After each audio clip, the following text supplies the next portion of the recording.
ഒന്ന് മക്കബായർ 10-ാം അധ്യായം. ദമത്രിയൂസും ജൊനാഥാനും. 160-ാം ആണ്ടിൽ അന്തിയോക്കസിൻ്റെ പുത്രൻ അലക്സാണ്ടർ എപ്പിഫാനസ് വന്ന് ടോളമായിസ് കൈവശപ്പെടുത്തി. അവർ അവന് സ്വാഗതമരുളി. അവൻ ഭരണവും തുടങ്ങി. ദമത്രിയൂസ് രാജാവ് ഇതുകേട്ട് വലിയൊരു സൈന്യവുമായി അവനെതിരെ ചെന്നു. ദമത്രിയൂസ് ജൊനാഥാനെ പ്രശംസിച്ചുകൊണ്ട് സൗഹൃദപൂർവമായ ഒരു കത്തയച്ചു. അവൻ ഇങ്ങനെ വിചാരിച്ചു: ജൊനാഥാൻ നമുക്കെതിരെ അലക്സാണ്ടറുമായി സഖ്യത്തിലേർപ്പെടുന്നതിന് മുൻപേ നമുക്ക് ആദ്യം അവനുമായി സഖ്യം ചെയ്യാം. അവനോടും അവൻ്റെ സഹോദരന്മാരോടും രാജ്യത്തോടും നമ്മൾ ചെയ്ത ദ്രോഹങ്ങളെല്ലാം അവൻ ഓർക്കുന്നുണ്ടാകും. സൈന്യശേഖരം നടത്താനും അവരെ ആയുധസജ്ജരാക്കാനും തൻ്റെ സഖ്യകക്ഷിയാകാനും ദമത്രിയൂസ് ജൊനാഥാന് അധികാരം നൽകി. കോട്ടയ്ക്കുള്ളിൽ ജാമ്യത്തിൽ കഴിഞ്ഞിരുന്നവരെ വിട്ടുകൊടുക്കാൻ ദമത്രിയൂസ് ആജ്ഞാപിച്ചു. ജൊനാഥാൻ ജെറൂസലേമിലെത്തി സകല ജനങ്ങളും കോട്ടയിലെ ആളുകളും കേൾക്കെ ദമത്രിയൂസിൻ്റെ കത്ത് വായിച്ചു. സൈന്യശേഖരം നടത്താൻ രാജാവ് അവന് അധികാരം നൽകിയെന്നു കേട്ടപ്പോൾ അവർ അത്യധികം ഭയപ്പെട്ടു. എങ്കിലും കോട്ടയിലുണ്ടായിരുന്നവർ ജാമ്യക്കാരെ ജൊനാഥാന് വിട്ടുകൊടുത്തു. അവൻ അവരെ അവരുടെ മാതാപിതാക്കൾക്ക് ഏൽപ്പിച്ചു കൊടുത്തു. ജൊനാഥാൻ ജെറൂസലേമിൽ താമസിച്ചുകൊണ്ട് നഗരത്തിൻ്റെ പണിയും പുനരുദ്ധാരണവും ആരംഭിച്ചു. മതിലുകൾ പണിയാനും സിയോൻ മലയ്ക്ക് ചുറ്റും ചതുരക്കല്ലുകൾ കൊണ്ട് കോട്ട കെട്ടി അതിനെ കൂടുതൽ ബലവത്താക്കാനും അവൻ ജോലിക്കാർക്ക് നിർദ്ദേശം നൽകി. അവർ അങ്ങനെ ചെയ്തു. ബക്കിദസ് നിർമ്മിച്ച കോട്ടകളിൽ ഉണ്ടായിരുന്ന വിദേശീയർ പലായനം ചെയ്തു. ഓരോരുത്തരും താന്താങ്ങളുടെ നാട്ടിലേക്ക് മടങ്ങി. ബത്സൂറിൽ മാത്രം കുറേ പേർ തങ്ങി. നിയമവും പ്രമാണങ്ങളും പരിത്യജിച്ചവരായിരുന്നു അവർ. അവിടം അവർക്ക് അഭയസങ്കേതമായി തീർന്നു. ജൊനാഥാൻ പ്രധാന പുരോഹിതൻ. ദമത്രിയൂസ് ജൊനാഥാനു നൽകിയ വാഗ്ദാനങ്ങളെക്കുറിച്ച് അലക്സാണ്ടർ രാജാവ് കേട്ടു.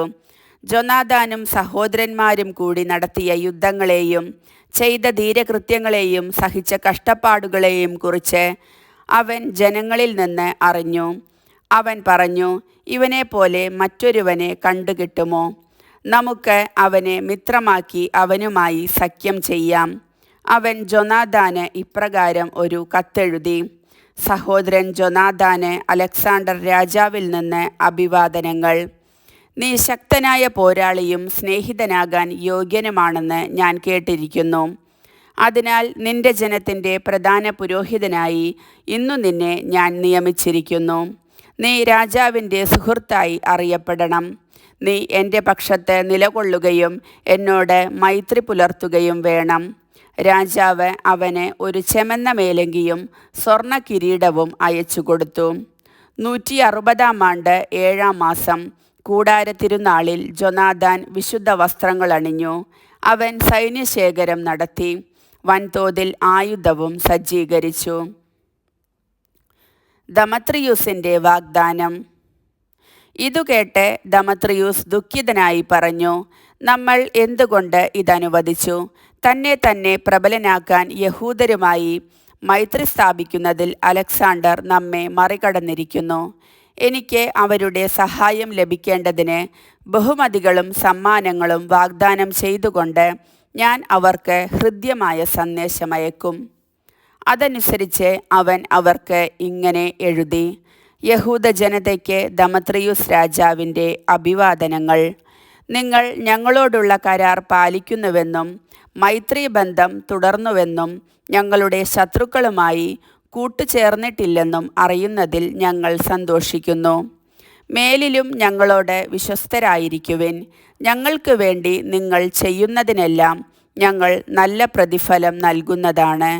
ഞാൻ നിങ്ങൾക്ക് ധാരാളം ഇളവുകൾ അനുവദിക്കുകയും സമ്മാനങ്ങൾ നൽകുകയും ചെയ്യുന്നതാണ്. ഇന്നു മുതൽ ഞാൻ നിങ്ങളെ സ്വതന്ത്രരാക്കുകയും സർവ്വയഹൂദരെയും കപ്പത്തിലും ഉപ്പുനികുതിയിലും കിരീടനികുതിയിലും നിന്ന് ഒഴിവാക്കുകയും ചെയ്തിരിക്കുന്നു. എനിക്ക് ലഭിക്കേണ്ട ധാന്യങ്ങളുടെ 1/3 ഫലങ്ങളുടെ പകുതിയും ഇനി മുതൽ നിങ്ങളിൽ നിന്ന് ഈടാക്കുന്നതല്ല. യൂദാദേശത്തു നിന്നോ സമരിയ, ഗലീലി എന്നീ ദേശങ്ങളിൽ നിന്നോ ഇന്നു മുതൽ ഒരിക്കലും ഞാൻ അവ പിരിക്കുകയില്ല. ജെറുസലേമും പരിസരങ്ങളും ജെറുസലേമിനുള്ള ദശാംശങ്ങളും വരുമാനങ്ങളും വിശുദ്ധവും നികുതിരഹിതവുമായിരിക്കട്ടെ. ജെറുസലേമിലെ കോട്ടയിന്മേൽ എനിക്കുള്ള നിയന്ത്രണാധികാരം ഞാൻ ഉപേക്ഷിക്കുകയും പ്രധാന പുരോഹിതന് വിട്ടുകൊടുക്കുകയും ചെയ്യുന്നു. അവൻ സ്വന്തം ഇഷ്ടം പോലെ അവിടെ കാവൽ ഏർപ്പെടുത്തിക്കൊള്ളട്ടെ. യൂദാദേശത്തുനിന്ന് ബന്ധനസ്ഥരാക്കി എൻ്റെ രാജ്യത്തെവിടെയെങ്കിലും പാർപ്പിച്ചിട്ടുള്ള എല്ലാ യഹൂദരെയും മോചനദ്രവ്യം കൂടാതെ ഞാൻ സ്വതന്ത്രരാക്കുന്നു. അവരുടെ കന്നുകാലികളുടെ പേരിലുള്ള നികുതികളും ഒഴിവാക്കാൻ രാജസേവകരോട് ഞാൻ നിഷ്കർഷിക്കുന്നു. എല്ലാ തിരുനാളുകളും സാബത്തുകളും അമാവാസികളും മറ്റു വിശേഷ ദിവസങ്ങളും തിരുനാളിന് മുൻപും പിൻപും 3 ദിവസങ്ങളും എൻ്റെ രാജ്യത്തുള്ള എല്ലാ യഹൂദർക്കും സ്വാതന്ത്ര്യപൂർവമായ ദിവസങ്ങളായിരിക്കും. അവരിൽ നിന്ന് എന്തെങ്കിലും ഈടാക്കുന്നതിനോ അവരിൽ ആരെയെങ്കിലും ഏതെങ്കിലും കാര്യത്തിൽ ശല്യപ്പെടുത്തുന്നതിനോ ആർക്കും അധികാരം ഉണ്ടായിരിക്കുകയില്ല. യഹൂദരിൽ 30,000 പേരെ രാജസൈന്യത്തിൽ ചേർക്കുന്നതായിരിക്കും. രാജകീയ സേനയ്ക്ക് അർഹമായ വേതനം അവർക്കു നൽകും. അവരിൽ കുറേ പേർക്ക് രാജാവിൻ്റെ പ്രധാന കോട്ടകളിൽ സ്ഥാനം നൽകപ്പെടും. ചിലർക്ക് രാജ്യത്ത് വിശ്വസ്ത പദവികൾ ലഭിക്കും. അവരിൽ നിന്നു തന്നെയായിരിക്കും അവർക്ക് അധിപന്മാരെയും നേതാക്കന്മാരെയും ലഭിക്കുക. യൂദാദേശത്ത് രാജാവ് കൽപ്പിച്ചതുപോലെ സ്വന്തം നിയമങ്ങളനുസരിച്ച് അവർക്ക് ജീവിക്കാവുന്നതാണ്.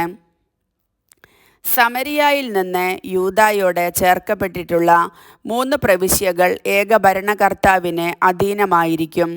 പ്രധാന പുരോഹിതനല്ലാതെ മറ്റൊരധികാരി അവർക്ക് ഉണ്ടായിരിക്കുകയില്ല. ജെറുസലേം ദേവാലയത്തിലെ ചെലവുകൾക്കായി ടോളമായിസും അതിനോട് ചേർന്നു കിടക്കുന്ന പ്രദേശവും ഞാൻ പാരിതോഷികമായി നൽകുന്നു. സൗകര്യമുള്ള സ്ഥലങ്ങളിൽ നിന്ന് വാങ്ങിക്കത്തക്ക വിധം രാജഭണ്ഡാരത്തിൽ നിന്ന് പ്രതിവർഷം 15,000 ഷെക്കൽ വെള്ളിയും ഞാൻ അനുവദിക്കുന്നു.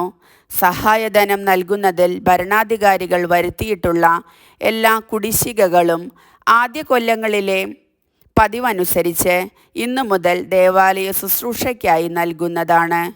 കൂടാതെ ദേവാലയ ശുശ്രൂഷയിൽ നിന്ന് എൻ്റെ സേവകർക്ക് ആണ്ടുതോറും ലഭിച്ചിരുന്ന 5,000 ഷെക്കൽ വെള്ളി ഇതിനാൽ നിർത്തലാക്കിയിരിക്കുന്നു. ആ തുക ശുശ്രൂഷ ചെയ്യുന്ന പുരോഹിതന്മാരുടെ വിഹിതമാണ്. രാജാവിന് പണം കടപ്പെട്ടിരിക്കുന്നതിനാലോ മറ്റെന്തെങ്കിലും കടപ്പാടുള്ളതിനാലോ ജെറുസലേം ദേവാലയത്തിലോ അതിൻ്റെ പരിസരങ്ങളിലോ അഭയം തേടുന്ന ഏതൊരുവനെയും ഞാൻ മോചിപ്പിക്കുകയും എൻ്റെ രാജ്യത്ത് അവനുള്ള വസ്തുവകകൾ തിരിച്ചു കൊടുക്കുകയും ചെയ്യുന്നു. വിശുദ്ധ മന്ദിരം പുതുക്കിപ്പണിയുന്നതിനും കേടുപാടുകൾ തീർക്കുന്നതിനും വേണ്ടിവരുന്ന ചെലവുകൾ മുഴുവൻ രാജഭണ്ഡാരത്തിൽ നിന്ന് വഹിക്കുന്നതാണ്. ജെറുസലേമിലെ മതിലുകൾ പുതുക്കിപ്പണിയുന്നതിനും അതിൻ്റെ ചുറ്റുപാടുകൾ കൂടുതൽ സുരക്ഷിതമാക്കുന്നതിനും യൂദയായിലെ കോട്ടകൾ വീണ്ടും നിർമ്മിക്കുന്നതിനും ആവശ്യമായ തുക രാജഭണ്ഡാരത്തിൽ നിന്ന് നൽകും. അലക്സാണ്ടറുമായി സഖ്യം. ജൊനാഥാനും ജനങ്ങളും ഈ വാക്കുകൾ കേട്ടപ്പോൾ അത് സ്വീകരിക്കുകയോ വിശ്വസിക്കുകയോ ചെയ്തില്ല. കാരണം ദമത്രിയൂസ് ഇസ്രായേലിൽ മഹാപാതകങ്ങൾ പ്രവർത്തിച്ചതും അവൻ കഠിനമായി അവരെ പീഡിപ്പിച്ചതും അവർ ഓർത്തു. സമാധാന സന്ദേശവുമായി ആദ്യം എത്തിയ അലക്സാണ്ടറിനോടായിരുന്നു അവർക്ക് പ്രതിപത്തി. അവൻ്റെ ജീവിതകാലമത്രയും അവർ സഖ്യകക്ഷികളായി നിലകൊണ്ടു. അലക്സാണ്ടർ രാജാവ് വലിയൊരു സൈന്യത്തെ ശേഖരിച്ച് ദമത്രിയൂസിനെതിരെ പാളയമടിച്ചു. ഇരു രാജാക്കന്മാരും ഏറ്റുമുട്ടി. ദമത്രിയൂസിൻ്റെ സൈന്യം പലായനം ചെയ്തു. അലക്സാണ്ടർ പിന്തുടർന്ന് അവരെ തോൽപ്പിച്ചു. സൂര്യാസ്തമയം വരെ യുദ്ധം ചെയ്തു. ദമത്രിയൂസ് വധിക്കപ്പെട്ടു. അലക്സാണ്ടർ ഈജിപ്തിലെ രാജാവായ ടോളമിക്ക് സ്ഥാനപതികൾ മുഖേന ഈ സന്ദേശം അയച്ചു: ഞാൻ എൻ്റെ രാജ്യത്തിലേക്ക് മടങ്ങിവന്ന് എൻ്റെ പിതാക്കന്മാരുടെ സിംഹാസനത്തിൽ ആരൂഢനാവുകയും ആധിപത്യം സ്ഥാപിക്കുകയും ചെയ്തിരിക്കുന്നു. ദമത്രിയൂസിനെ തോൽപ്പിച്ച് രാജ്യം ഞാൻ വീണ്ടെടുത്തിരിക്കുന്നു. ദമത്രിയൂസിനെയും അവൻ്റെ സേനയെയും യുദ്ധത്തിൽ തോൽപ്പിക്കുകയും ഞാൻ അവൻ്റെ സിംഹാസനം കൈവശപ്പെടുത്തുകയും ചെയ്തിരിക്കുന്നു. നമുക്ക് സൗഹൃദം സ്ഥാപിക്കാം. നിന്റെ മകളെ എനിക്ക് ഭാര്യയായി നൽകുക. ഞാൻ നിന്റെ ജാമാതാവായിരിക്കും. നിനക്കും അവൾക്കും ഞാൻ രാജോചിതമായ സമ്മാനങ്ങൾ നൽകുന്നതാണ്. ടോളമി രാജാവ് മറുപടി നൽകി, നിന്റെ പിതാക്കന്മാരുടെ നാട്ടിലേക്ക് മടങ്ങിവന്ന് നീ അവരുടെ സിംഹാസനത്തിൽ ഉപവിഷ്ടനായ ദിവസം സന്തോഷകരം തന്നെ. നീ എഴുതിയതുപോലെ ഞാൻ പ്രവർത്തിക്കാം. നമുക്ക് പരസ്പരം കാണുന്നതിനും നീ ആവശ്യപ്പെട്ടതനുസരിച്ച് ഞാൻ നിന്റെ ശ്വശുരനാവുന്നതിനും വേണ്ടി ടോളമായിസിൽ വന്ന് എന്നെ കാണുക. ടോളമി തൻ്റെ മകൾ ക്ലെയോപാത്രയുമൊത്ത് ഈജിപ്തിൽ നിന്ന് 162 ആണ്ടിൽ ടോളമായിസിൽ എത്തി. അലക്സാണ്ടർ അവനെ സ്വീകരിച്ചു. ടോളമി മകൾ ക്ലെയോപാത്രയെ അലക്സാണ്ടറിന് നൽകി. ടോളമായിസിൽ വെച്ച് രാജകീയാഡംബരങ്ങളോടെ വിവാഹം നടന്നു. തന്നെ വന്നു കാണാൻ ആവശ്യപ്പെട്ടുകൊണ്ട് അലക്സാണ്ടർ രാജാവ് ജൊനാദാന് കത്തെഴുതി. ജൊനാദാൻ ആഡംബരത്തോടെ ടോളമായിസിലേക്കു ചെന്നു. രാജാക്കന്മാർ 2 പേരെയും സന്ദർശിച്ചു. അവൻ അവർക്കും അവരുടെ സ്നേഹിതന്മാർക്കും പൊന്നും വെള്ളിയുമായി ധാരാളം സമ്മാനങ്ങൾ നൽകി. അവൻ അവരുടെ പ്രീതിക്ക് പാത്രമായി. ഇസ്രായേലിലെ ദ്രോഹികളും അധർമ്മികളുമായ ഒരു കൂട്ടം ആളുകൾ അവനെതിരെ ഒത്തുചേർന്നു അവനിൽ കുറ്റമാരോപിച്ചു. എന്നാൽ അലക്സാണ്ടർ രാജാവ് അത് കണക്കിലെടുത്തില്ല. ജൊനാദാൻ്റെ വസ്ത്രം മാറ്റി പകരം അവനെ ധൂമ്രവസ്ത്രങ്ങൾ ധരിപ്പിക്കാൻ രാജാവ് ആജ്ഞാപിച്ചു. അവർ അപ്രകാരം ചെയ്തു. രാജാവ് അവനെ തനിക്കരികെ ഇരുത്തി തൻ്റെ സേവകരോട് പറഞ്ഞു, നിങ്ങൾ ജൊനാദാനുമൊത്ത് നഗരമധ്യത്തിലേക്ക് പോകുവിൻ. ആരും ഒരു കാരണവശാലും അവനിൽ കുറ്റം ആരോപിക്കുകയോ അവന് ശല്യം ചെയ്യുകയോ പാടില്ലെന്ന് പ്രഖ്യാപിക്കുവിൻ. രാജവിളംബരമനുസരിച്ച് ജൊനാദാൻ ബഹുമാനിതനാകുന്നതും അവൻ രാജവസ്ത്രം അണിഞ്ഞിരിക്കുന്നതും കണ്ടപ്പോൾ അവനെതിരെ കുറ്റമാരോപിച്ചിരുന്നവർ പലായനം ചെയ്തു. ഇങ്ങനെ രാജാവ് അവനെ ബഹുമാനിച്ചു. തൻ്റെ മുഖ്യ സുഹൃത്തുക്കളിൽ ഒരാളായി അവനെ കണക്കാക്കി. അവനെ ഒരു സേനാധിപനും പ്രവിശ്യയുടെ ഭരണാധികാരിയുമായി നിയമിക്കുകയും ചെയ്തു. സമാധാനത്തോടും സന്തോഷത്തോടും കൂടെ ജൊനാദാൻ ജെറുസലേമിലേക്ക് മടങ്ങി. ദമത്രിയൂസിൻ്റെ മേൽ വിജയം. 165 ആണ്ടിൽ ദമത്രിയൂസിൻ്റെ മകൻ ദമത്രിയൂസ് ക്രേത്തിൽ നിന്ന് തൻ്റെ പിതാക്കന്മാരുടെ നാട്ടിലേക്ക് വന്നു. ഇതറിഞ്ഞ് അലക്സാണ്ടർ രാജാവ് അതിയായി ദുഃഖിച്ച് അന്ത്യോക്യായിലേക്ക് മടങ്ങി. ദമത്രിയൂസ് ദക്ഷിണ സിറിയയിലെ ഭരണാധിപനായിരുന്ന അപ്പൊളോണിയൂസിനെ തൻ്റെ സൈന്യാധിപനായി നിയമിച്ചു. വലിയ ഒരു സൈന്യവുമായി അവൻ ജാംനിയായ്ക്കെതിരെ പാളയമടിച്ചു. അനന്തരം പ്രധാന പുരോഹിതനായ ജൊനാദാന് ഈ സന്ദേശമയച്ചു: നീ ഒരാൾ മാത്രമാണ് എനിക്കെതിരെ നിലകൊള്ളുന്നത്. തന്മൂലം ഞാൻ നിന്ദ്യനും അപഹാസ്യനുമായി തീർന്നിരിക്കുന്നു. മലമ്പ്രദേശങ്ങളിൽ ഞങ്ങൾക്കെതിരായി എന്തുകൊണ്ട് നീ അധികാരം പ്രയോഗിക്കുന്നു? നിന്റെ സേനാബലത്തിൽ പൂർണ്ണ വിശ്വാസമുണ്ടെങ്കിൽ സമതലത്തിലേക്ക് വരുക. അവിടെ വച്ച് നമുക്ക് ബലപരീക്ഷണം നടത്താം. നഗരങ്ങളുടെ പിൻബലം എനിക്കുണ്ട്. ഞാൻ ആരാണെന്നും എന്നെ അന്വേഷിക്കുന്നവർ ആരൊക്കെയാണെന്നും അന്വേഷിക്കുക. നിന്റെ പിതാക്കന്മാരെ 2 പ്രാവശ്യം പലായനം ചെയ്യിച്ച ഞങ്ങളെ ചെറുത്തു നിൽക്കാൻ നിനക്ക് സാധിക്കയില്ലെന്ന് നീ അറിയും. കല്ലോ പാറയോ മറ്റു രക്ഷാമാർഗങ്ങളോ ഇല്ലാത്ത ഒരു സമതല പ്രദേശത്തെ എൻ്റെ അശ്വസൈന്യത്തെയും വലിയ കാലാൾപ്പടയെയും ചെറുത്തു നിൽക്കാൻ നിനക്കാവില്ല. അപ്പൊളോണിയൂസിൻ്റെ ഈ വാക്കുകൾ കേട്ട് ജൊനാദാൻ ഉത്തേജിതനായി. അവൻ 10,000 ആളുകളെ തിരഞ്ഞെടുത്ത് ജെറുസലേമിൽ നിന്ന് പുറപ്പെട്ടു. അവൻ്റെ സഹോദരൻ ശിമയോനും സഹായത്തിന് എത്തിച്ചേർന്നു. ജോപ്പായുടെ മുൻവശത്ത് അവൻ പാളയമടിച്ചു. അപ്പൊളോണിയൂസിൻ്റെ ഒരു സേനാവിഭാഗം പട്ടണത്തിലുണ്ടായിരുന്നതിനാൽ നഗരവാസികൾ കവാടങ്ങൾ അടച്ചുകളഞ്ഞു. ജൊനാദാൻ അവർക്കെതിരെ പൊരുതി. സംഭീതരായ നഗരവാസികൾ കവാടങ്ങൾ തുറന്നുകൊടുത്തു. ജൊനാദാൻ അങ്ങനെ ജോപ്പ കൈവശപ്പെടുത്തി. അപ്പൊളോണിയൂസ് ഇതറിഞ്ഞപ്പോൾ തിരഞ്ഞെടുക്കപ്പെട്ട 3000 കുതിരപ്പടയാളികളെയും വലിയൊരു കാലാൾപ്പടയെയും ശേഖരിച്ച് അസോത്തൂസ് കടന്ന് പോകാനെന്നവണ്ണം അങ്ങോട്ട് ചെന്നു. അതേസമയം അസംഖ്യമായ തൻ്റെ അശ്വസൈന്യത്തിൽ വിശ്വാസമർപ്പിച്ച് അവൻ സമതലത്തിലേക്ക് മുന്നേറി. അവനെ പിന്തുടർന്ന് ജൊനാഥാൻ അസോത്തൂസിലെത്തി. അവിടെ വെച്ച് സൈന്യങ്ങൾ ഏറ്റുമുട്ടി.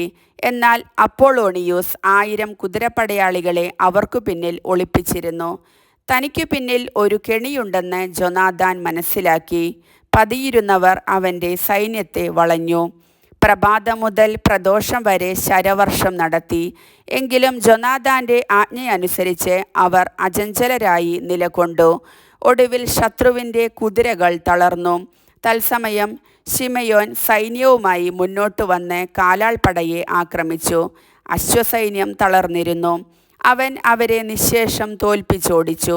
സമതലത്തിൽ ചിതറിപ്പോയ അശ്വസൈന്യം അസോത്തൂസിലേക്ക് ഓടി അവരുടെ വിഗ്രഹാലയമായ ബെത്ത്-ദാഗോണിൽ അഭയം തേടി. ജൊനാഥാൻ അസോത്തൂസും ചുറ്റുമുള്ള നഗരങ്ങളും അഗ്നിക്കിരയാക്കി അവരെ കൊള്ളയടിച്ചു. ദാഗോണിൻ്റെ ക്ഷേത്രത്തെയും അതിൽ അഭയം തേടിയിരുന്നവരെയും ചുട്ടുകരിച്ചു. വാളിനിരയായവരും തീയിൽ വെന്തു മരിച്ചവരും കൂടി ഏകദേശം 8000 പേർ വരും. ജൊനാഥാൻ അവിടെ നിന്ന് പുറപ്പെട്ട് അസ്കലോണിനെതിരെ പാളയമടിച്ചു. നഗരവാസികൾ പുറത്തു വന്ന് അവനെ രാജോചിതമായി സ്വീകരിച്ചു. കൈയടക്കിയ സമ്പാദ്യങ്ങളുമായി ജൊനാഥാനും കൂട്ടരും ജെറുസലേമിലേക്ക് മടങ്ങി. ഇതറിഞ്ഞപ്പോൾ അലക്സാണ്ടർ രാജാവ് ജൊനാഥാനെ പൂർവാധികം ബഹുമാനിച്ചു. രാജകുടുംബങ്ങൾക്ക് മാത്രം നൽകാറുള്ള സ്വർണ്ണക്കൊളുത്ത് രാജാവ് അവന് അയച്ചു കൊടുത്തു. കൂടാതെ എക്രോണും പരിസര പ്രദേശങ്ങളും അവന് വിട്ടുകൊടുത്തു. കർത്താവിൻ്റെ വചനം.